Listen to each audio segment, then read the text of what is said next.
Hello दोस्तों, मैं हूं स्कैरी डर। आज हम अलीगढ़ के कब्रिस्तान की भयानक और रहस्यमयी कहानी सुनाने जा रहा हूं। अलीगढ़ शहर के बाहरी इलाके में एक पुराना कब्रिस्तान है जिसे लोग मौत का दरवाजा कहते हैं। इस कब्रिस्तान में दफन हर इंसान की कहानी में एक दर्द छिपा है। कहते हैं कि यहाँ का हर पत्थर किसी न किसी की पीड़ा का गवाह है। इस जगह से गुजरते हुए अजीब सी उदासी दिल को जकड़ लेती है। 25 साल पहले एक औरत जिसका नाम रुखसाना था, अपने छोटे बेटे इमरान को दफनाने इस कब्रिस्तान आई थी। वो मासूम बच्चा किसी अजीब बीमारी का शिकार हो गया था जिसकी वजह डॉक्टर भी नहीं समझ पाए। रुखसाना का रो रो कर बुरा हाल था। उसने आखिरी बार अपने बेटे को गले लगाया और उसे दफनाने के बाद अपनी जिंदगी से जैसे हार मान ली। उस रात कुछ अजीब हुआ। कब्रिस्तान के पास रहने वाले लोगों ने बताया कि वहां से बच्चों के हंसने की आवाजें आ रही थीं। कुछ ने तो यहाँ तक कहा कि उन्होंने एक छोटी परछाई को कब्रों के बीच दौड़ते देखा।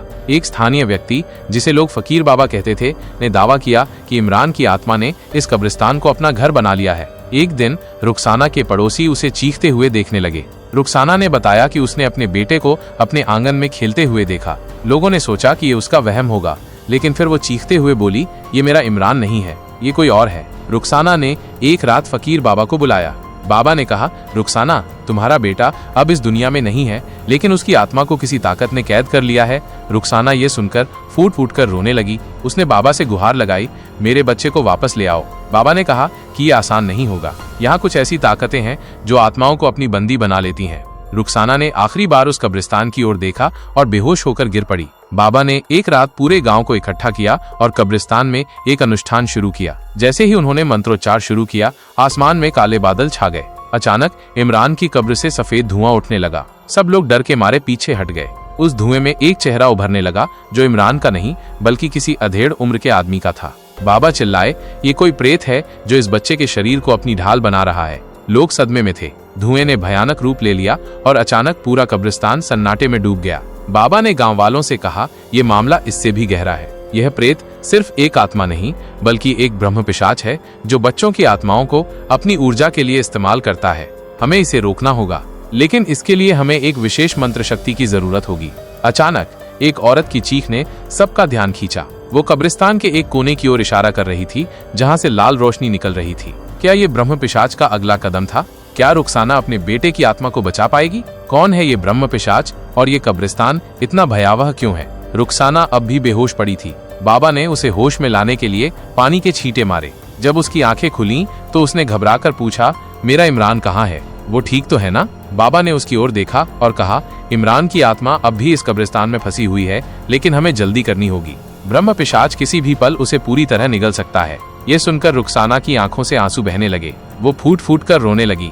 मेरे बच्चे को बचा लो बाबा, मैं कुछ भी करने को तैयार हूँ। बाबा ने गांव वालों को सतर्क किया और कहा, यह लड़ाई सिर्फ मेरी नहीं है, ये उस ताकत के खिलाफ है जो सैकड़ों सालों से इस जगह पर राज कर रही है। तभी एक अजीब सी चीख ने सबका ध्यान खींचा। चीख कब्रिस्तान के कोने से आ रही थी जहां लाल रोशनी तेज होती जा रही थी। गांव के एक युवक सलीम ने कहा, मैं देखूंगा कि वहां क्या हो रहा है। जैसे ही वो रोशनी के पास गया, अचानक उसकी चीखें गूंज उठीं। कुछ ही पल बाद उसकी लाश को हवा में उछलकर जमीन पर गिरते देखा गया। उसकी आंखें खुली हुई थीं, लेकिन उनमें भयंकर डर था। रुखसाना इस दृश्य को देखकर जोर से चिल्लाई, इमरान, मेरा बच्चा इस सबके बीच क्यों है? बाबा ने उसे शांत करने की कोशिश की और कहा, ये ब्रह्म पिशाच हर आत्मा को कैद करने की ताकत रखता है, लेकिन तुम्हारे बेटे को बचाने का एक तरीका है। रुखसाना ने रुंधे हुए गले से पूछा, क्या? बाबा ने कहा, तुम्हें अपने बेटे की आत्मा से बात करनी होगी, लेकिन ये बहुत खतरनाक है। अगर ब्रह्म पिशाच को जरा भी शक हुआ तो वो तुम्हारी आत्मा पर भी कब्जा कर सकता है। बाबा ने मंत्रोच्चार शुरू किया और रुखसाना को इमरान की कब्र के पास बैठा दिया। धीरे धीरे कब्र से सफेद धुआं उठने लगा। इमरान की आवाज सुनाई दी, अम्मी, मुझे यहाँ से बचा लो, ये जगह बहुत डरावनी है। रुखसाना ने कांपते हुए कहा, बेटा, मैं तुम्हें लेने आई हूँ, बस कुछ देर और सहन कर लो। तभी धुएं से एक परछाई निकली। वह परछाई किसी आदमी की थी जिसकी आंखें खून जैसी लाल थीं। बाबा चिल्लाए, ये है ब्रह्म पिशाच। उस परछाई ने जोर से हंसते हुए कहा, तुम लोग मुझे रोक नहीं सकते, इस कब्रिस्तान की हर आत्मा अब मेरी है। ब्रह्म पिशाच ने कहा, ये कब्रिस्तान सिर्फ एक शापित जगह नहीं है, यहाँ मेरे जैसे कई और हैं जो तुम्हारी तरह मूर्खों का इंतजार कर रहे हैं। ये सुनकर बाबा ने मंत्रों को तेज कर दिया, लेकिन तभी ब्रह्म पिशाच ने अपनी पूरी ताकत से एक झटके में सबको पीछे धकेल दिया। तुम मुझे खत्म नहीं कर सकते, उसने गुस्से से कहा। अचानक रुखसाना के गले में पहना हुआ तावीज चमकने लगा। ब्रह्म पिशाच चीखते हुए गायब हो गया। बाबा ने घबराकर कहा, ये तावीज कहाँ से आया रुखसाना? रुखसाना ने कहा, ये मेरी माँ ने मुझे दिया था। उसने कहा था कि ये मुझे हर बुरी ताकत से बचाएगा। क्या ये तावीज ब्रह्म पिशाच को रोकने की कुंजी है? और कौन सी रहस्यमय ताकत इस कब्रिस्तान को इतना भयावह बना रही है?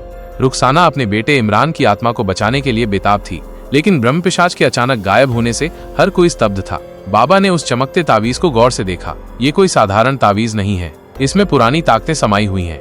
रुखसाना की आंखों में उम्मीद की हल्की सी किरण झलकी। उसने कांपते हुए कहा, बाबा, क्या ये मेरे इमरान को बचा सकता है? बाबा ने गंभीरता से कहा, शायद, लेकिन इसके पीछे की सच्चाई जानने के लिए हमें तुम्हारे परिवार के अतीत में झांकना होगा। ये तावीज तुम्हारी माँ ने तुम्हें क्यों दिया था? रुखसाना इस सवाल पर चौंक गई। रुखसाना ने धीरे धीरे बताया, मेरी माँ कहती थी कि हमारे परिवार पर एक पुराना श्राप है। ये श्राप हमारी औरतों को पीढ़ी दर पीढ़ी परेशान करता है। मेरी नानी ने इस तावीज को एक साधु से लिया था, लेकिन उसने ये कभी नहीं बताया कि ये श्राप क्यों लगा। जैसे ही बाबा ने ये सुना, उनका चेहरा गंभीर हो गया। उन्होंने कहा, इस तावीज का जुड़ाव उसी ब्रह्म पिशाच से है। शायद ये श्राप और ये कब्रिस्तान दोनों एक ही घटना से जुड़े हुए हैं। तभी एक भयानक चीख ने सबका ध्यान खींचा। ये चीख कब्रिस्तान के सबसे पुराने हिस्से से आ रही थी। बाबा, रुखसाना और कुछ गांव वाले उस दिशा में बढ़े। वहां एक पुराना मकबरा था जिसकी दीवारें अब गिरने लगी थीं। बाबा ने कहा, यह मकबरा इस जगह का केंद्र है। जो रहस्य हमें परेशान कर रहा है वो यहीं छिपा हुआ है। जैसे ही बाबा ने मकबरे का दरवाजा खोला, अंदर एक अजीब सन्नाटा था। दीवारों पर खून के निशान और अजीबोगरीब चिन्ह बने हुए थे। रुखसाना ने डरते हुए पूछा, ये क्या है? बाबा ने कहा, यहाँ कभी किसी को बहुत दर्दनाक तरीके से मारा गया होगा। शायद इसी वजह से ये जगह शापित हो गई। तभी मकबरे के कोने में एक औरत की परछाई दिखाई दी। वो धीरे धीरे उनकी ओर बढ़ने लगी। खौफनाक खुलासा परछाई जैसे ही पास आई, उसने अपनी कहानी सुनानी शुरू की। मेरा नाम जमीला है। मैं इस गांव की ही रहने वाली थी, लेकिन 200 साल पहले मुझे और मेरे बच्चे को इस मकबरे में कैद कर दिया गया था। मुझे जिंदा जलाया गया और तभी मेरी आत्मा ने इस जगह को श्राप दे दिया। रुखसाना ने कांपते हुए पूछा, क्यों? ऐसा क्या हुआ था? जमीला ने कहा, यह सब उस ब्रह्म पिशाच की वजह से हुआ। वो पहले एक इंसान था। वो अपने काले जादू के लिए बच्चों की बलि देता था। मैंने उसे रोकने की कोशिश की और उसने मुझसे बदला लिया। अब वो आत्माओं को कैद करता है और अपनी शक्ति बढ़ाता है। नया रहस्य। जमीला ने रुखसाना की ओर देखा और कहा, तुम्हारा बेटा उसी के कब्जे में है, लेकिन तुम्हारे पास वो तावीज है जो उसे खत्म कर सकता है। पर इसके लिए तुम्हें उस मकबरे के नीचे दबे एक प्राचीन शिलालेख तक पहुंचना होगा। वो शिलालेख ही ब्रह्म पिशाच की शक्ति का स्रोत है। ये सुनते ही मकबरे की दीवारें हिलने लगीं और एक बार फिर ब्रह्म पिशाच की आवाज गूंजी, तुम मुझे रोकने की कोशिश करोगे तो सब मर जाओगे। जमीला की परछाई गायब हो गई और मकबरे का दरवाजा अपने आप बंद हो गया। क्या रुखसाना और बाबा उस शिलालेख तक पहुंच पाएंगे? क्या तावीज ब्रह्म पिशाच को खत्म कर सकेगा? और जमीला की आत्मा क्या वाकई सच्चाई बता रही थी? मकबरे के दरवाजे बंद हो चुके थे और अंदर का माहौल अजीब सी घुटन और डर से भर गया था। रुखसाना का दिल तेजी से धड़क रहा था। बाबा ने दीवार पर जलती हुई मशाल उठाई और धीरे धीरे आगे बढ़े। हमें जल्दी करनी होगी, बाबा ने फुसफुसाते हुए कहा। लेकिन जैसे ही उन्होंने कदम आगे बढ़ाया, चारों ओर से तेज हवाएं चलने लगीं। हवा में किसी के रोने और हंसने की आवाजें गूंजने लगीं। रुखसाना ने डरते हुए पूछा, बाबा, ये सब क्या हो रहा है? बाबा ने कहा, यह ब्रह्म पिशाच की चाल है। वो हमें डराने की कोशिश कर रहा है। जैसे ही दोनों आगे बढ़े, जमीन अचानक हिलने लगी। मकबरे की दीवारों से खून टपकने लगा और फर्श पर अजीब से निशान बनने लगे। उन निशानों से आग की लपटें उठीं और अचानक एक डरावनी परछाई प्रकट हुई। ये ब्रह्म पिशाच की चेतावनी थी। उसने गरजती आवाज में कहा, तुम लोग जितना मेरे पास आओगे उतना ही नर्क के करीब पहुंचोगे। वापस चले जाओ, नहीं तो अपने प्राण खो दोगे। रुखसाना ने कांपते हुए बाबा की ओर देखा। बाबा ने अपनी माला कसकर पकड़ी और कहा, हम हार नहीं मानेंगे। अगर हमने यहाँ रुक गए तो ये आत्मा कभी मुक्त नहीं होगी। रुखसाना ने अपने बेटे की तस्वीर को अपनी मुट्ठी में दबाया और रोते हुए कहा, बाबा, मैं किसी भी कीमत पर इमरान को वापस लाना चाहती हूँ। वो मेरी आखिरी उम्मीद है। बाबा ने उसके कंधे पर हाथ रखा और कहा, तुम्हारा साहस ही हमारी सबसे बड़ी ताकत है। हमें इस भय का सामना करना होगा। जैसे ही बाबा ने अपने मंत्रोच्चार शुरू किए, एक दरवाजा अपने आप खुल गया। दरवाजे के पीछे एक सीढ़ी थी जो मकबरे के नीचे की ओर जा रही थी। सीढ़ियों से नीचे जाते ही दोनों ने देखा कि वहां एक बड़ा कक्ष था। उस कक्ष के बीचों बीच एक पुराना शिलालेख रखा हुआ था जिसके चारों ओर खून से लिखे मंत्र थे। बाबा ने कहा, यही वो जगह है जहां से ब्रह्म पिशाच अपनी शक्ति लेता है। हमें इसे नष्ट करना होगा। लेकिन जैसे ही बाबा शिलालेख के पास गए, वहां अचानक जमीला की आत्मा प्रकट हुई। उसने चिल्लाते हुए कहा, रुको, यह शिलालेख मत छुओ, यह तुम्हें मार सकता है। बाबा ने हैरान होकर पूछा, तो फिर इसे नष्ट कैसे करें? जमीला ने कहा, केवल वो तावीज जो रुखसाना के पास है इसे नष्ट कर सकता है, लेकिन इसके लिए रुखसाना को अपनी आत्मा का बलिदान देना होगा। नई उलझन। रुखसाना ये सुनकर सन्न रह गई। अपनी आत्मा का बलिदान? उसने कांपते हुए पूछा। जमीला ने कहा, ये तावीज ब्रह्म पिशाच की शक्ति को खत्म कर देगा, लेकिन ये तावीज चलाने वाले की आत्मा को अपने साथ ले जाएगा। रुखसाना की आंखों से आंसू बहने लगे। उसने अपने बेटे की तस्वीर देखी और कहा, अगर मेरे बलिदान से मेरा बेटा मुक्त हो सकता है तो मैं ये करूंगी। बाबा ने उसे रोका और कहा, रुखसाना, ये कदम सोच समझकर उठाना। हो सकता है कि जमीला की आत्मा हमें धोखा दे रही हो। क्या रुखसाना सच में अपनी आत्मा का बलिदान देगी? क्या जमीला की आत्मा वाकई सच्चाई कह रही है, या ये ब्रह्म पिशाच की नई चाल है? क्या बाबा के पास कोई और उपाय होगा? रुखसाना जमीला की बात सुनकर असमंजस में पड़ गई। उसकी आंखों के सामने इमरान का मुस्कुराता चेहरा आ गया, लेकिन उसके दिल में एक सवाल भी उठ रहा था, क्या जमीला पर भरोसा करना सही है? बाबा ने गंभीर स्वर में कहा, रुखसाना, सोचो, हो सकता है ये ब्रह्म पिशाच की चाल हो। अगर तुमने गलती की तो तुम्हारी आत्मा के साथ साथ इमरान भी फंस सकता है। रुखसाना ने कांपते हुए जवाब दिया, अगर मेरी कुर्बानी से मेरे बेटे की जान बच सकती है तो मैं पीछे नहीं हटूंगी। लेकिन बाबा, क्या कोई और रास्ता नहीं है? बाबा ने कहा, एक उपाय है, पर वो बेहद खतरनाक है। बाबा ने कहा, हम इस तावीज को सीधे ब्रह्म पिशाच के शरीर पर इस्तेमाल कर सकते हैं, लेकिन ये आसान नहीं होगा। ब्रह्म पिशाच को सामने लाने के लिए हमें उस पर एक घातक प्रहार करना होगा। इसके लिए हमें शिलालेख के चारों ओर एक विशेष मंत्र चलाना होगा। यह मंत्र उसे मजबूर करेगा कि वो अपने असली रूप में प्रकट हो। लेकिन रुखसाना, तुम्हें उसके सामने रहना होगा, क्योंकि तावीज सिर्फ तुम्हारे खून के संपर्क में आकर सक्रिय होगा। ये सुनकर रुखसाना का दिल दहल गया। रुखसाना ने भारी मन से कहा, अगर ये इमरान को बचाने का आखिरी मौका है तो मैं तैयार हूँ। एक माँ के लिए अपने बच्चे से बढ़कर कुछ नहीं होता। मैं जानती हूँ कि ये खतरनाक है, लेकिन मैं अपनी जान पर खेल जाऊंगी। बाबा ने उसकी ओर देखा और कहा, तुम्हारी हिम्मत ही हमारी सबसे बड़ी ताकत है, लेकिन ध्यान रखना, एक छोटी सी भी गलती हम सबकी जान ले सकती है। रुखसाना ने इमरान की तस्वीर अपने सीने से लगाई और रोते हुए कहा, इमरान, तुम्हारी अम्मी तुम्हें कभी अकेला नहीं छोड़ेगी। ब्रह्म पिशाच का असली रूप। बाबा ने शिलालेख के चारों ओर मंत्रोच्चार शुरू किया। चारों ओर हवा तेज हो गई और अचानक मकबरे की दीवारें कांपने लगीं। एक भयंकर चीख गूंजी और ब्रह्म पिशाच का असली रूप सामने आया। उसका चेहरा डरावना और आंखें आग जैसी लाल थीं। उसने जोर से हंसते हुए कहा, तुम लोग मुझे खत्म करने आए हो, ये तुम्हारी सबसे बड़ी गलती है। ब्रह्म पिशाच ने अपने हाथ उठाए और चारों ओर आग की लपटें फैलने लगीं, लेकिन बाबा ने मंत्रोच्चार जारी रखा। रुखसाना ने हिम्मत जुटाकर तावीज को अपने खून से सान लिया और ब्रह्म पिशाच की ओर बढ़ी। नया रहस्य। जैसे ही रुखसाना ने तावीज ब्रह्म पिशाच की ओर बढ़ाया, उसकी चीखों से मकबरे की दीवारें हिलने लगीं। लेकिन तभी एक चौंकाने वाली बात सामने आई। ब्रह्म पिशाच जोर से चिल्लाया, रुको, अगर तुम मुझे खत्म करोगी तो इस कब्रिस्तान की हर आत्मा नष्ट हो जाएगी, जिसमें तुम्हारा बेटा भी शामिल है। ये सुनकर रुखसाना ठिठक गई। वह एक पल के लिए रुक गई और बाबा की ओर देखा। बाबा भी स्तब्ध रह गए। ब्रह्म पिशाच ने कहा, मैंने इस कब्रिस्तान की आत्माओं को अपनी ताकत से बांध रखा है। अगर मैं नष्ट हुआ तो ये आत्माएं भी कभी मुक्त नहीं होंगी। क्या रुखसाना ब्रह्म पिशाच को खत्म करेगी और अपने बेटे की आत्मा को खतरे में डालेगी, या वो कोई और रास्ता ढूंढ पाएगी? क्या ब्रह्म पिशाच सच कह रहा है, या ये उसकी आखिरी चाल है?